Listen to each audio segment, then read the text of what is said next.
जब आपको कुछ अलग किस्म के समोसे खाने का दिल चाहे तो आप ये पोटैटो रोल समोसा बना सकते हैं। एक ही रोटी से आप ढेर सारे ये पोटैटो रोल समोसा बना सकते हैं। बहुत ही इजी रेसिपी है। जब कोई दावत हो, पार्टी हो, कोई मेहमान आ रहे हों या इफ्तार हो, आप ये रेसिपी बना सकते हैं। एक रोटी से ढेर सारे समोसे बनाकर इंजॉय करें। बहुत ईजी रेसिपी है, बहुत टेस्टी रेसिपी है। ट्राई ज़रूर कीजिएगा और कमेंट में अपना फीडबैक दीजिएगा। आपने क्या करना है, चैनल पे नए हैं चैनल को सब्सक्राइब कर लें। चलें बिना देर किए अपनी आज की रेसिपी स्टार्ट करते हैं। बिस्मिल्लाहिर्रहमानिर्रहीम। सबसे पहले हम इसकी डो तैयार करेंगे। उसके लिए एक बोल में मैंने लिया है 2 कप मैदा। इसमें शामिल करेंगे 1 टीस्पून नमक और हाफ़ टी स्पून अजवाइन। साथ हम इसमें शामिल करेंगे मेल्ट किया हुआ घी 3 टेबलस्पून भरकर। तो आजकल सर्दियों का मौसम है तो इसलिए मैं घी मेल्ट करके ले रही हूँ। अगर आप गर्मियों में बना रहे हैं तो आप नॉर्मल घी भी ले सकते हैं। तो घी इसमें शामिल करके हाथ की मदद से अच्छे से मिक्स करेंगे। घी को आटे में अच्छे से मिक्स करने के बाद आपने इस तरह से मुट्ठी बंद करके चेक कर लेना है। अगर तो ये अच्छे से बाइंड हो रहा है, इसका मतलब घी बिल्कुल परफेक्ट है और हमारे समोसे बिल्कुल खस्ता बनकर तैयार होंगे। अब इसमें थोड़ा थोड़ा करके पानी शामिल करते जाएंगे और इसका हमने सख्त सा आटा गूंद लेना है। तो 2 कप मैदे में तकरीबन आधा कप या उससे थोड़ा सा ज़्यादा पानी गया था। पानी आपने बहुत ज़्यादा ऐड नहीं करना। जैसे हम समोसे की सख्त सी डो तैयार करते हैं वैसे ही हमने इसके लिए भी सख्त सी डो तैयार कर लेनी है। तो डो को मैंने अच्छे तरीके से गूंद लिया है और इसे इस तरीके से एक पेड़ा बना लेंगे और ऊपर से हल्का सा ऑयल लगा लेंगे ताकि डो ऊपर से ड्राई ना हो और इसे 10 से 15 मिनट रेस्ट दे देंगे। तब तक यहाँ पर हम आलू की फिलिंग तैयार कर लेते हैं। उसके लिए यहाँ पर मैंने उबले हुए आलू ले लिए हैं और इसे छोटे ग्रेटर की मदद से ग्रेट कर लेंगे। आप चाहें तो मैश भी कर सकते हैं, लेकिन आपने बिल्कुल बारीक मैश करना है कि इसमें आलू के एक चंक्स भी नहीं होना चाहिए, वरना आपके समोसे फट सकते हैं। तो मैंने सारे आलू अच्छे तरीके से ग्रेटर की मदद से ग्रेट कर लिए हैं।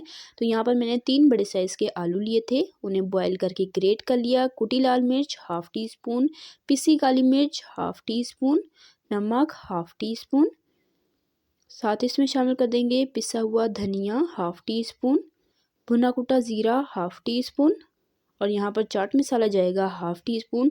साथ में इसमें हाफ़ टी स्पून ही कसूरी मेथी शामिल करूँगी और हाथ से इस तरीके से क्रश करके हम शामिल करेंगे। इससे इसकी खुशबू 2-3 गुना बढ़ जाती है और बहुत ही ज़बरदस्त सी खुशबू आती है। हरा धनिया इसमें जाएगा हस्बे ज़रूरत बारीक कटा हुआ। बस यही सिंपल से मिसाले जाएंगे, कोई एक्स्ट्रा मिसाले नहीं जाएंगे। अच्छे तरीके से हाथ की मदद से मिक्स कर लेंगे और ये जी हमारी आलू की फिलिंग बनकर तैयार हो चुकी है। बहुत ही बेहतरीन सी ये समोसों की फिलिंग बनकर तैयार हो चुकी है। इसे हम साइड पे कर लेते हैं और डो का 15 मिनट का रेस्ट कंप्लीट हो चुका है। अब इसे निकाल कर अच्छे तरीके से एक दो बार हम इसे स्ट्रेच कर लेंगे, नीट कर लेंगे ताकि इसमें एक अच्छी सी लचक पैदा हो जाए और हमारे समोसे बिल्कुल खस्ता बनकर तैयार हों। तो अच्छे से मैंने यहाँ पर 2-3 बार इसे गूंद लिया है और डो को नीट कर लिया है। अब हम इस डो के 3 हिस्से बना लेंगे और एक हिस्सा लेके इसका हमने पेड़ा बना लेना है। तो इस रेसिपी के लिए हमें थोड़े बड़े साइज़ का ही पेड़ा चाहिए। जितना हम समोसे के लिए छोटा सा पेड़ा लेते हैं वैसे हमने नहीं लेना, क्योंकि हम एक ही रोटी से ढेर सारे रोल समोसा बनाएंगे। तो यहाँ पर रोटी को मैंने अच्छे से बेल लेना है बगैर खुश्का लगाए। खुश्क आटे का हम इसे बेलते हुए यूज़ नहीं करेंगे। अगर आपको ज़रूरत हो तो आप थोड़ा बहुत यूज़ कर सकते हैं, अदरवाइज़ ये इजीली बेला जाएगा। अब दरमियान में कोई छोटी सी गिलास, कोई कटोरी, कुछ भी आप रख लें, क्योंकि हमें दरमियान में फिलिंग ऐड नहीं करनी, सिर्फ साइडों पर ही फिलिंग ऐड करनी है। इसलिए दरमियान में आपने कोई भी बर्तन कुछ रख लेना है ताकि दरमियान में फिलिंग ना आए।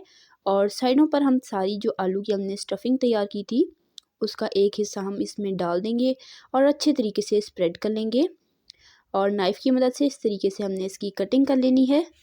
तो एक रोटी से हमारे 16 पोटैटो रोल समोसा बन जाएंगे। बहुत ही डिफरेंट सी लुक है, टेस्ट इसका कमाल का है और बिल्कुल क्रिस्पी खस्ता से बनकर तैयार होते हैं। इफ्तारी में कुछ यूनिक सा ट्राई किया करें, सब हैरान रह जाएंगे, खुश हो जाएंगे। तो ये देखें, इस तरह से आपने रोल करते हुए इसे बना लेना है और एंड में हमने मसाला नहीं डाला था इसलिए वो ईज़िली इसके साथ चिपक जाएगी। तो ये देखिए इस तरीके से बहुत ही ईज़ी सी इसकी शेप बन जाएगी, बहुत ही ईज़ी है और बहुत टेस्टी रेसिपी भी है, ट्राई ज़रूर कीजिएगा। चैनल पे नए हैं, चैनल को सब्सक्राइब कर लें। रेसिपी ज़रा सी पसंद है, वीडियो को लाइक करें, शेयर करें अपने फ्रेंड एंड फैमिली मेम्बर्स के साथ। सब्सक्राइब ज़रूर किया करें, इससे हमारी हौसला अफजाई होती है, हमें पता चलता है कि हम कैसा काम कर रहे हैं। और प्यारा सा कीमती सा कमेंट करके मुझे ज़रूर बताइएगा आपको मेरी रेसिपी कैसी लगी और आप मेरे चैनल पर किस तरह की रेसिपी देखना चाहते हैं। सारे पोटैटो रोल समोसा मैंने यहाँ पर बनाकर तैयार कर लिए हैं। अब इसे फ्राई कर लेते हैं। ऑयल को हमने हाई फ्लेम पर अच्छे से गर्म कर लेना है। अच्छे से ऑयल जब गर्म हो जाए आपने मीडियम फ्लेम कर लेनी है और मीडियम फ्लेम पर आपने ये फ्राई करने हैं। तो मीडियम फ्लेम करने के बाद मैं इसमें पोटैटो रोल समोसा डाल दूंगी जितने आ सकते हैं। और एक साइड पर हमने 4 मिनट इसे फ्राई करना है। जब इस पर हल्का सा कलर आ जाए फिर हम इसकी साइड चेंज कर देंगे और दूसरी साइड पर भी 3-4 मिनट पका लेंगे जब तक कि ये क्रिस्पी नहीं हो जाते और इन पर खूबसूरत सा गोल्डन कलर नहीं आ जाता, तब तक हमने इसे फ्राई करना है। तो मीडियम फ्लेम पर फ्राई करेंगे तो ये बिल्कुल खस्ता अच्छे से बनकर तैयार होंगे। हाई फ्लेम होगी फ़ौरन से कलर आ जाएगा और ये क्रिस्पी नहीं होंगे। तो ये देखिए माशाल्लाह अल्हम्दुलिल्लाह से ये हमारे पोटैटो रोल समोसा बनकर तैयार हो चुके हैं। बहुत ही खूबसूरत कलर आया है। निकाल लेंगे, थोड़ा सा ठंडा कर लेंगे और उसके बाद जी मैं इसे डिश आउट करके आपको दिखाती हूँ फाइनल लुक। तो केचप के साथ सर्व करें, चटनी के साथ सर्व करें, एज इट इज़ भी खा सकते हैं। बहुत ही टेस्टी रेसिपी है, ट्राई ज़रूर कीजिएगा।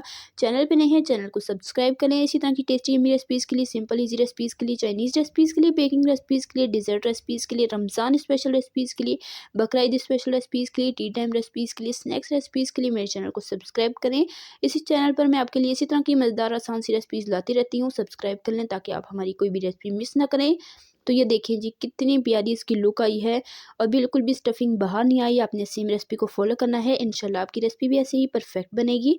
तो उम्मीद करती हूँ आपको मेरी आज की ये बहुत ही ईजी मज़ेदार और ज़बरदस्त रेसिपी ज़रूर पसंद आई होगी। वीडियो को लाइक कीजिएगा, प्यारा सा कीमती सा कमेंट करके मुझे बताइएगा आपको रेसिपी कैसी लगी। इंशाल्लाह फिर मिलेंगे नेक्स्ट मज़ेदार आसान सी रेसिपी के साथ। तब तक के लिए अल्लाह हाफ़िज़।